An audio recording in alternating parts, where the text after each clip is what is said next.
Wisdom, the Alleluia first tone.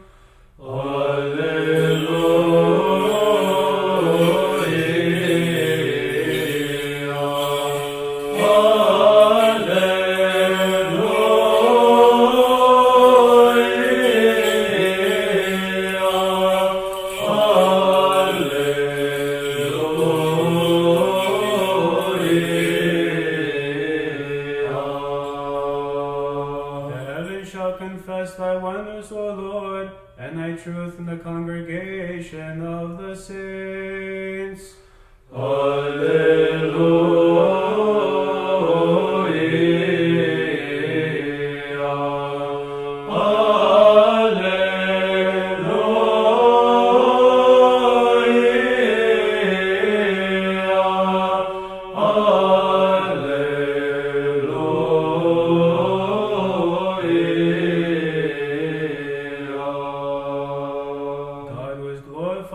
Counsel of the saints is great and terrible towards all that are round about him. Aleluia.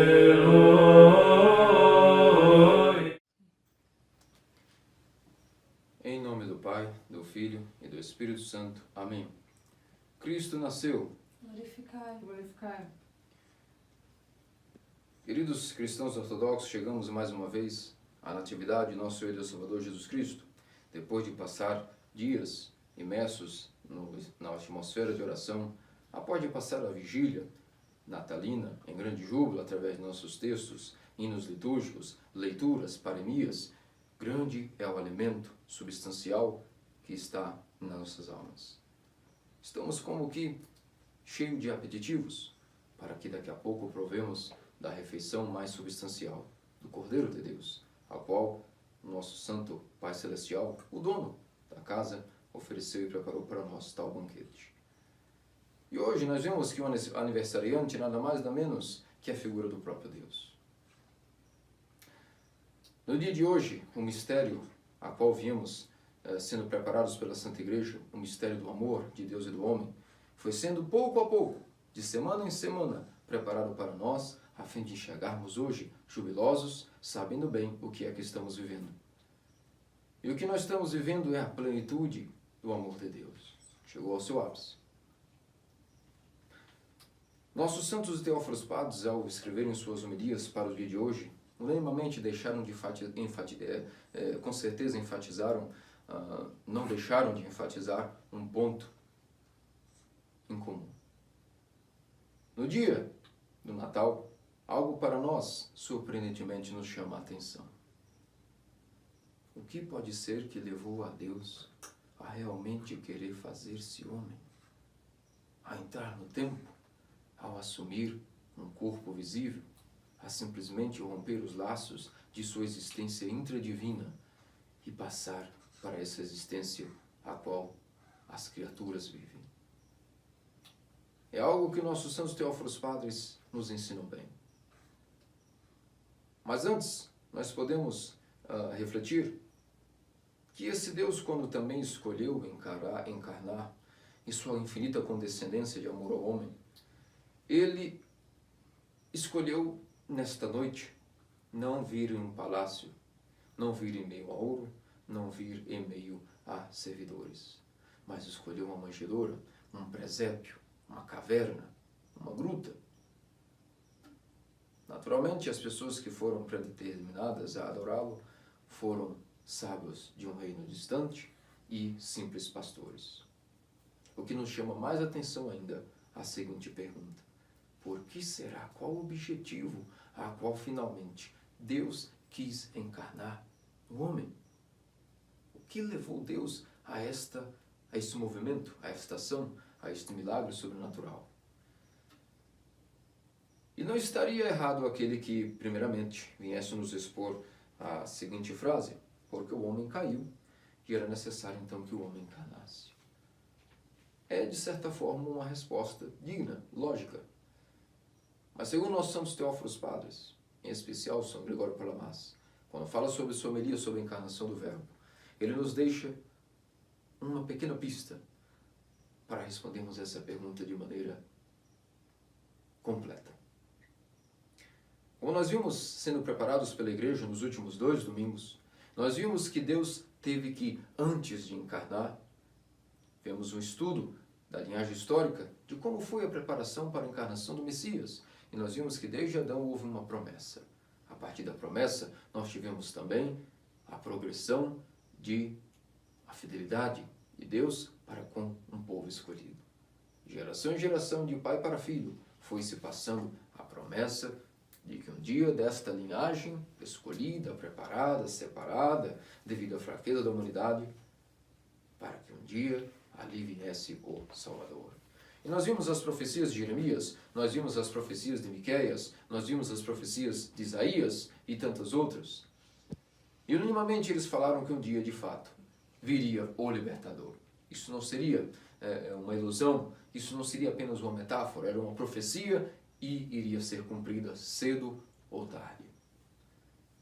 E nós vemos que conforme foi o decorrer da relação de Deus com o homem, cada vez o homem se afastou mais e mais de Deus gradativamente. Em especial os gentios chegaram ao ápice de iniquidade, a qual o mundo já não aguentava mais. De um lado, os judeus, vendo tal situação, pressentiam que a vinda do Messias era iminente. Por outro lado, os pagãos, também em suas próprias crenças e credos já desgastados, percebiam que sua adoração aos ídolos, aos demônios e esses sacrifícios já não estavam possuindo propriedades. E nesse ápice dos tempos é o momento em que o Verbo de Deus encarnou.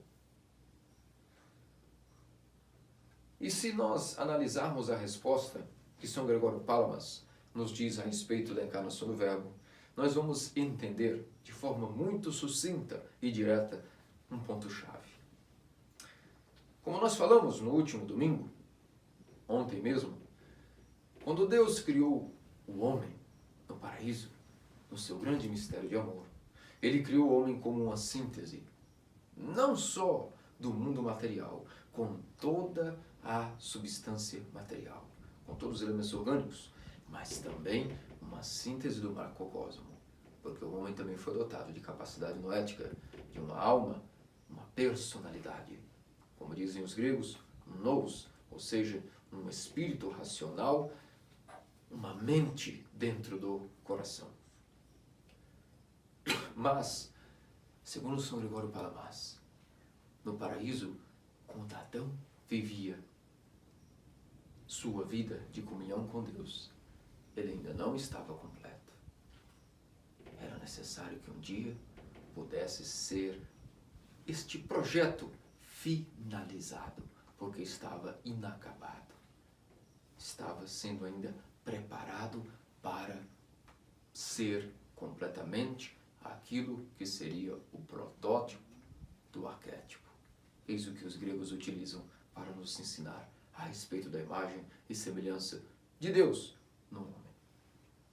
E nós vemos que no paraíso, então, se Adão não era completo, podemos dizer, mas ele não era imortal?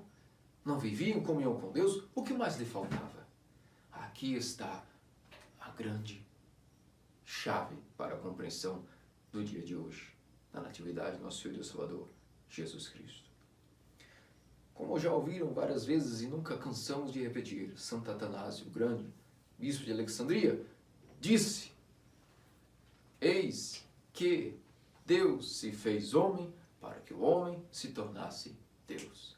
Isso significa que no paraíso, Adão estava sendo preparado para, além da substância material, além de a sua substância imaterial, a sua alma, seu espírito, sua mente, seu coração e seu corpo, um dia ele também iria receber Deus. A comunhão plena com Deus não era ainda o suficiente para Adão e para Deus em Adão, mas que pouco a pouco um dia Adão teria comunhão total com Deus e em Deus. Isso é diferente de apenas viver em união com Deus. Deus, quando criou o homem com o propósito de um dia fazer-se também homem, participar também de uma alma, participar também da criação. O Criador, em seu infinito amor transbordante, queria também viver em plena comunhão com sua criatura, e a mais amada delas foi o homem. Foi para esse propósito que Deus criou o homem no paraíso, para que, vivendo em comunhão, ascendendo de degrau em degrau, em graça e em graça, um dia Adão estivesse pronto, para que, ainda que fosse de condição imortal, porque se alimentava com a árvore da vida, ainda não era em si alguém imortal, tendo Deus em si mesmo como fonte da energia vivificante. Vejam que isso muda completamente o parâmetro para como compreendemos o mistério da encarnação. E faz mais sentido perceber que após a queda, uma vez que, devido ao pecado, a desobediência, já não era possível mais que o homem se tornasse Deus, porque havia perdido a comunhão. Então, por isso, Deus veio preparando, através dos santos antepassados, dos santos padres, geração em geração, para que esse ramo, esse rebento, pudesse um dia dar uma flor, e essa flor virasse um fruto sem semente, que é o nosso próprio Cristo. E por isso nós vimos que de geração em geração Deus preparou cada patriarca, cada ancião, cada profeta, cada antepassado, para que um dia chegássemos na figura da Virgem Theotokos. Por isso o homem teve o dom e o presente da encarnação de Deus nesta circunstância a qual nós conhecemos e professamos no credo. E para nossa salvação, encarnou do Espírito Santo e Maria Virgem se fez homem. Sim, devido a um incidente, mas não era isso no princípio. Não era este o plano de Deus para o homem. E a encarnação ocorreria com ou sem incidente. Isso tem que ficar claro para nós, para conseguirmos entender qual o sentido de uma real vida espiritual. E como devemos viver aqui e agora. O que significa cada Natal que realmente celebramos.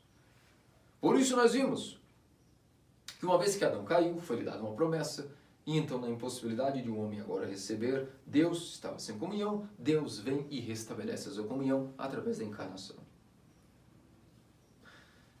E ao longo dessas eras de preparação, esta ansiedade, esta paciência longânime por parte de Deus, preparando a linhagem desde Adão até chegar no próprio Theotokos, nosso Deus Salvador Jesus Cristo, nós vimos que quando isso ocorreu no ápice do ramo, na figura da Mãe de Deus, uma característica foi alcançada pela Mãe de Deus.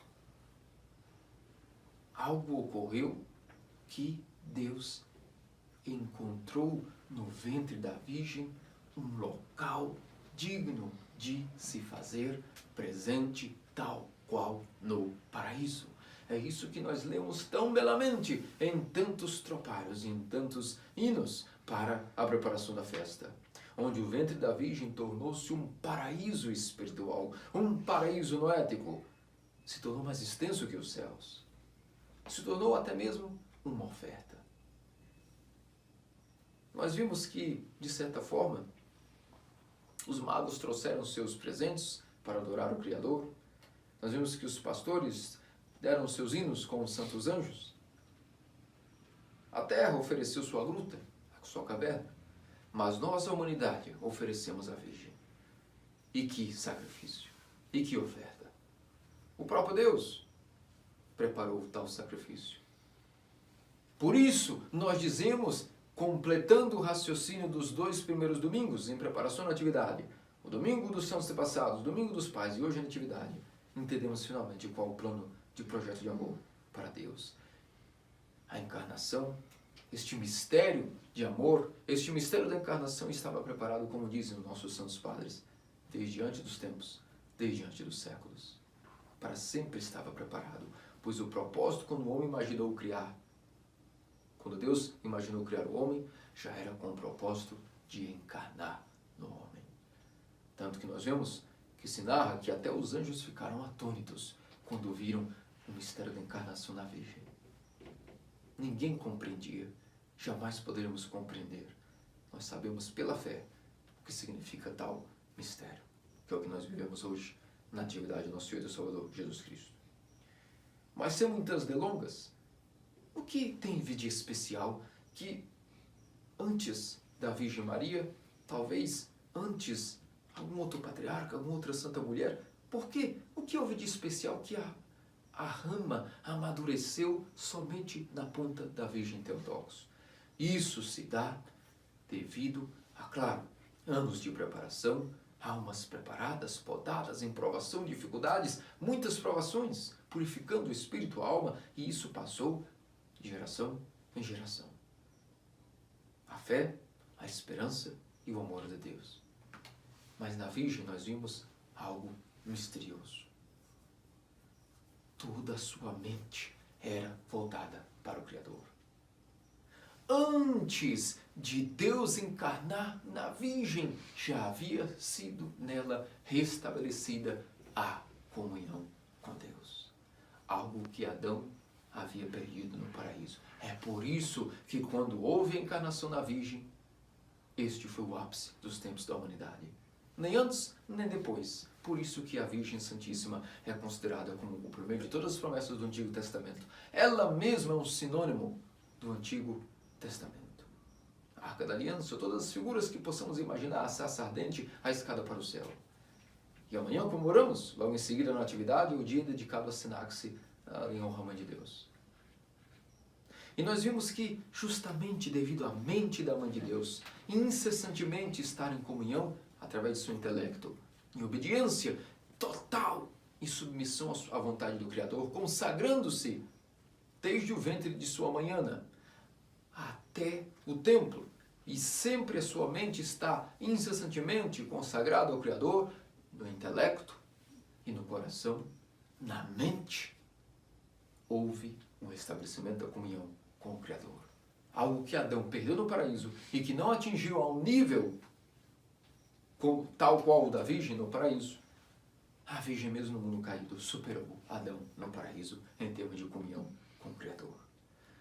De tanto sua mente ser completamente absorvida para a lembrança de Deus, para a lembrança da morte, ela obteve o ponto de maturação máxima, com condições favoráveis para que Deus, uma vez que já tinha tanta comunhão em alma e em espírito, agora tivesse comunhão plena de ser para ser. E encarnou no ventre, pouquinho antes já estava plena de Deus, cheia de graça, plena de graça. Ó Maria, benditas tu entre as mulheres, cheia de graça, o Senhor é contigo. Ou seja, o Senhor está já contigo. O que falta mais para que sejas o protótipo? Apenas o próprio Deus realizar um movimento que para o homem é impossível na realidade caída. É encarnar.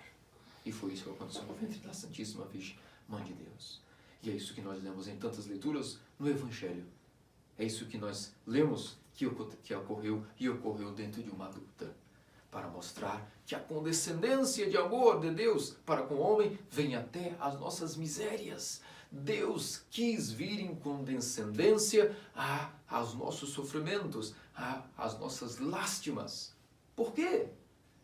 Porque se não fosse assim, toda a criação de Deus preparada antes dos tempos não teria o seu objetivo cumprido. É simples. Temos que perceber que não foi culpa de um acidente. Deus apenas, devido à queda, continuou o seu plano de amor para com o homem. E para nós, como isso se dá? Segundo São Nicolas Cavazillas, que muito nos resenhou a respeito da vida sacramental, da vida espiritual, através dos sacramentos, nos diz que todo aquele que primeiro está unido a Deus em oração de mente, com a lembrança da concentração da morte, com a tristeza da saudade do paraíso, quando participa dos sacramentos, os sacramentos liberam a energia incriada, ativando-nos a vida espiritual ao máximo, a fim de que de graça em graça, de comunhão em comunhão, de cada vez que nos aproximamos do Santo Cálice, se mantemos a mente sempre incessante, mente focada em nosso Deus, iremos crescer em graça até que um dia, já nesta vida, os nossos olhos espirituais serão abertos, as correntes de fluxos de amor irão fluir por todo o nosso ser e seremos transfigurados, deificados. Deus se encarnará em nós de tal maneira que seremos nada menos que outros Cristos. É para isso que somos cristãos e isso significa carregar o nome cristão. É para isso que serve a chave da cruz, que liga a ignição, para que, através de cada sacrifício, nós possamos obter a ressurreição, a fonte da vida em nós. E qual é a fonte da vida, senão a própria árvore da vida? Havia do Antigo Testamento, mas temos a do Novo Testamento, o fruto da videira, a qual se ofereceu a seu Pai e está disponível a nós na Igreja, na Santa Igreja, em sua ceia mística, disponível a todos que queiram, sem acepção de pessoas. Que grande mistério! São Gregório Palamas, completando juntamente o pensamento com São Nicolas Cavazillas, nos dá como que dois extremos, duas ferramentas, o braço direito e o esquerdo do que é a vida espiritual, a vida sacramental e a vida de oração. Se nós temos a vida de vigilância, a vida de oração, toda vez que comungarmos, isso não será algo estranho, será um relacionamento real, uma vida em Deus, será uma núpcia real. Porque qual é relacionamento sem intimidade? Como disse São João Crisóstomo, nós medimos a capacidade que alguém ama alguém, o quanto essa pessoa consegue ficar sem falar com a outra. Alguém que consegue manter tabus, cortar as relações de diálogo com alguém, é porque esse amor não era verdadeiro. Mas quando amamos alguém, por mais que estamos magoados, nós quebramos a barreira e voltamos a chamar a pessoa de alguma maneira, seja através de uma gracinha, de uma piada, de um mimo, de um presente, e voltamos a restabelecer a relação. Se nós não conversamos com Deus, não amamos o Deus, não haverá relação. E quando nós comungarmos, haverá um coração frio e gelado, um coração de inverno. Mas a nossa comunhão deve ser uma comunhão de primavera, deve ser uma comunhão onde o sol que comungamos o nosso Cristo possa aquecer os nossos corações. E para que esse coração seja aquecido, é necessário que ele esteja constantemente na lembrança de Deus. Na lembrança de Deus, como comungamos, a comunhão é ativada em nós de uma maneira a qual nunca, jamais, nenhuma alegria, nenhuma felicidade, nenhuma realização, nenhuma fortaleza pode ser mensuravelmente concebida pelo homem.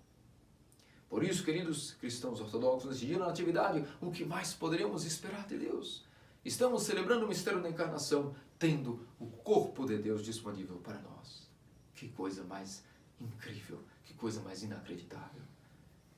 E assim, mantendo uma vida de vigilância, de obediência aos mandamentos, como a Virgem Theotokos foi submissa a todos os mandamentos, submetendo sua vontade à vontade de Deus, e sempre com a sua mente e o seu intelecto voltado incessantemente para Deus. Antes de haver a encarnação do Verbo em seu ventre, Deus já havia achado agradável para habitar e já havia uma comunhão racional. Faltava apenas a comunhão com a essência divina. Mas como o homem participa da essência? Através das energias a qual o próprio Deus, com os raios da Trindade, como diz, que nós estamos economizando palavras, não é um exagero, a própria Escritura diz, o poder do Altíssimo a cobriu com sua sombra. Para nós, isso se dá no coração, através da comunhão, na Virgem Santíssima no ventre, para nós, dentro do nosso corpo. Tudo o que é nosso passa a ser absorvido, consumido, ardo ser consumido, estranha maravilha.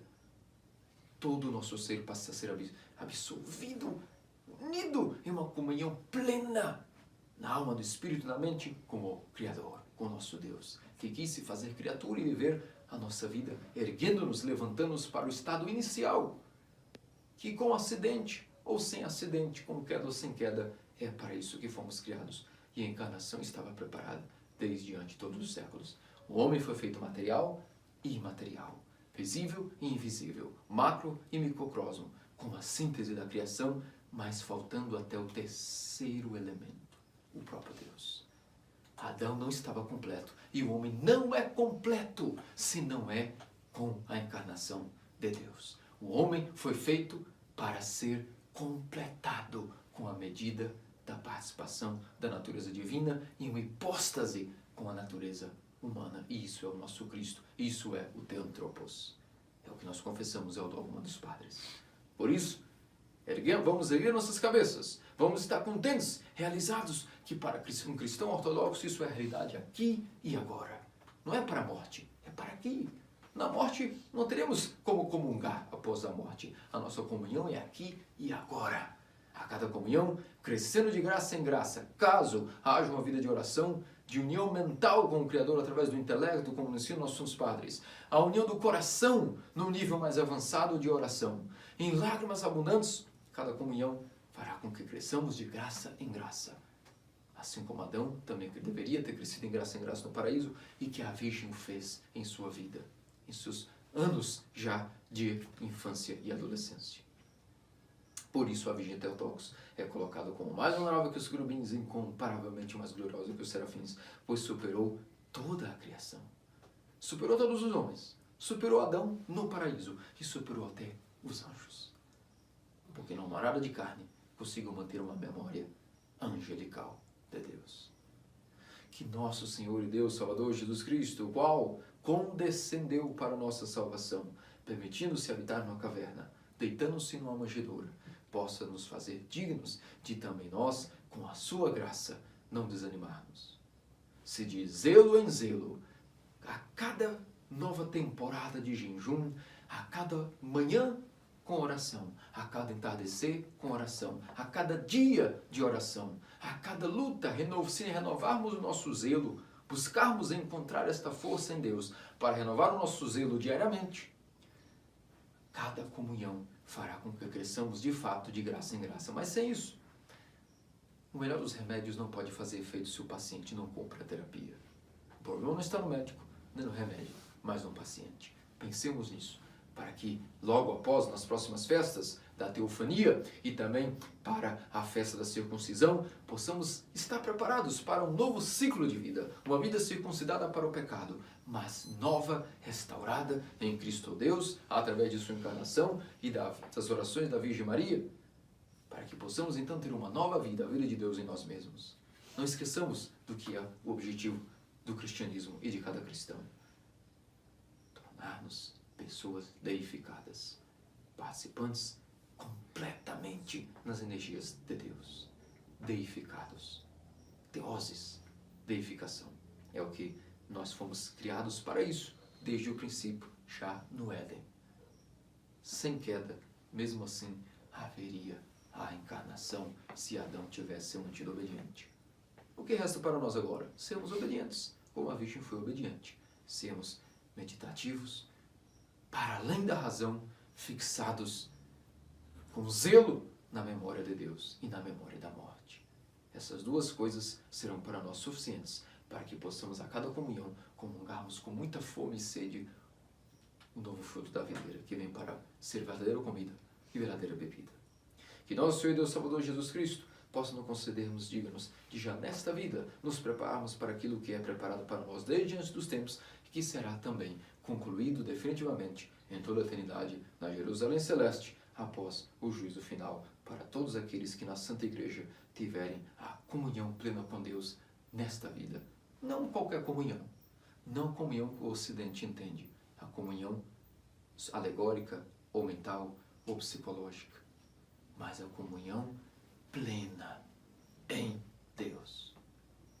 Pelas orações de nossos santos Teófilos Padres, os santos magos, os quais hoje são comemorados, Baltazar, Belchior e Gaspar, dos santos pastores, os quais foram dignos de contemplar também o Salvador, pelas orações de nossos santos antepassados, de nossos santos pais, e especialmente de nossa Puríssima Senhora e Soberana Theotokos Sempre Virgem Maria, possamos nós também sermos feitos dignos de nesta vida crescer de graça em graça, degrau e degrau, até podermos estar completamente unidos com o nosso Criador. Em nome do Pai, do Filho e do Espírito Santo. Amém. Cristo nasceu. Glorificai-o.